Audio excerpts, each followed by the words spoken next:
Welcome back. Today we're comparing 4 PRS guitar kits.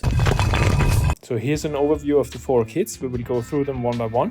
The prices shown here include shipping to the EU, but I bought some of them last year, so maybe some prices are higher by now. So the first one is the cheapest one. It's by Yinfente, made in China, and I found it on Amazon. The top wood is actually really nice book match, consisting of 2 pieces, and the mahogany back is 2 pieces as well. Body and neck were sold separately, so the neck joint fit is a bit loose, but that doesn't matter. There needs to be some space for the glue. In general, this one is sanded nicely. Only the insides of the F-holes will need some sanding, but I guess that's to be expected. Here on the side are some darker streaks in the wood, but maybe this will look interesting once the finish is on. Small issue is this gap between the nut and the fretboard, but that can be fixed. The inlays on this one seem to be made out of a fake abalone foil and then covered with resin. Right now they're matte, but it's a maple fretboard, so you need to put on a finish, and then also the inlays will be glossy. The fret edges will need some filing, but the fret slots on the side are filled nicely. Another issue is, since the body and neck were sold separately, there's a small step in the wood where the fretboard ends, so that I will need to fix also. But overall, I think it looks great for the low price.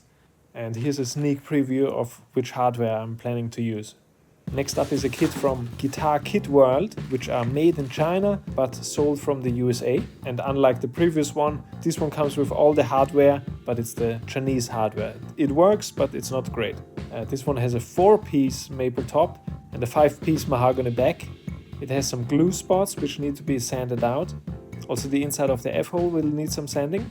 And compared to the previous one, the wood on that one is not as nice, so this one is better for an opaque finish. But then, what's special about this kit is that it has a custom option. So I sent an email to Guitar Kit World. I asked them, can you send me a kit with an uncut neck? Because I want to carve the neck profile myself. And it worked. This is how I wanted it, so great job. The remaining 2 kits also have this same custom option. The neck pocket is tighter than on the Yinfente, but the main issue is that this fretboard is a bit scratchy.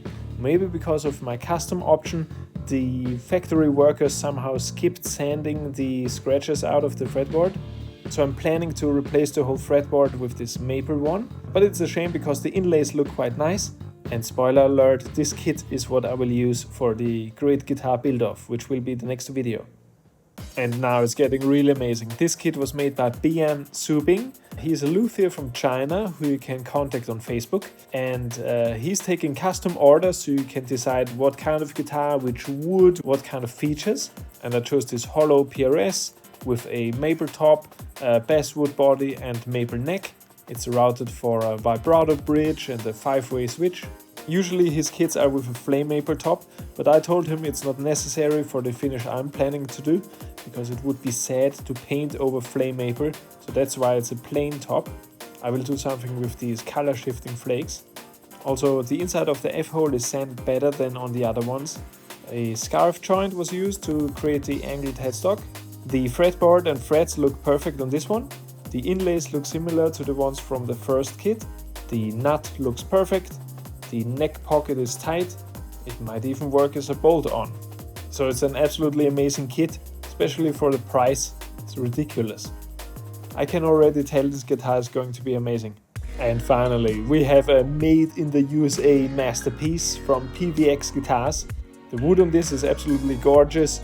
It has a flame maple top, hand-selected mahogany with a uniform grain direction. It has this incredible 10-inch taper lock tenon neck joint, which doesn't even require glue.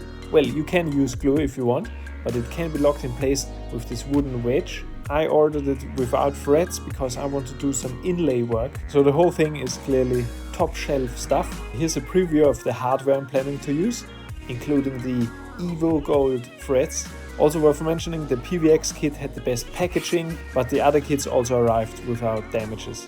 Out of these 4 kits, this one I will do last because I really want to make it perfect. Then let's do a quick comparison round. The body thickness is different on all of them.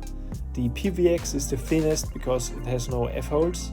And here's a comparison of the mahogany necks. As you can see, the PVX kit has a much darker mahogany than the others. Same goes for the body. And while all of this wood comes from a mahogany tree, the difference is that the Chinese kits use sap wood, which is lighter in color and weight. And the PVX kit uses the much stronger and darker hardwood, which also means that the Yinfente Kit, the first one, will probably have a rather unstable neck because it's a thin sapwood neck. And I think that's the main issue with most of the cheap Chinese guitar kits. If they have a mahogany neck, it's gonna be a bit unstable, just like my Pitbull SG that I was building some years ago. So I recommend, if you're getting a cheap guitar kit, get something with a maple neck. Then here's a comparison of the headstocks. The businesses based in the USA would usually have their own headstock design, otherwise they get in trouble with PRS. And in China they don't care.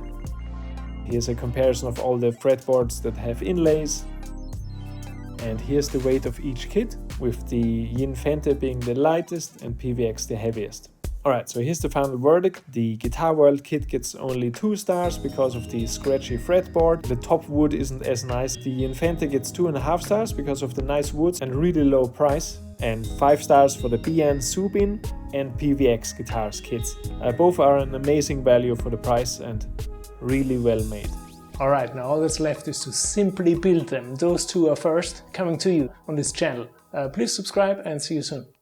Bonus guitars. And since we're talking about PRS looking guitars, this is probably my best locking trem 6-string guitar. It's made by the Rec Custom Shop in Poland. It has an Arctic birch top and there even is a flame on the walnut neck. And it has a very rare Ivana compensated locking nut. They were selling them about 10 years ago for a short period of time. And the last one is a guitar resembling a PRS single cut. It was made by the Shamray Custom Shop in Russia. It's an amazing guitar. I got it second hand in the 2007 financial crisis where someone had to sell it. It has a buffalo horn nut, lots of intricate details. Alright, and next up will be my entry for the Great Guitar Build-Off. See you then.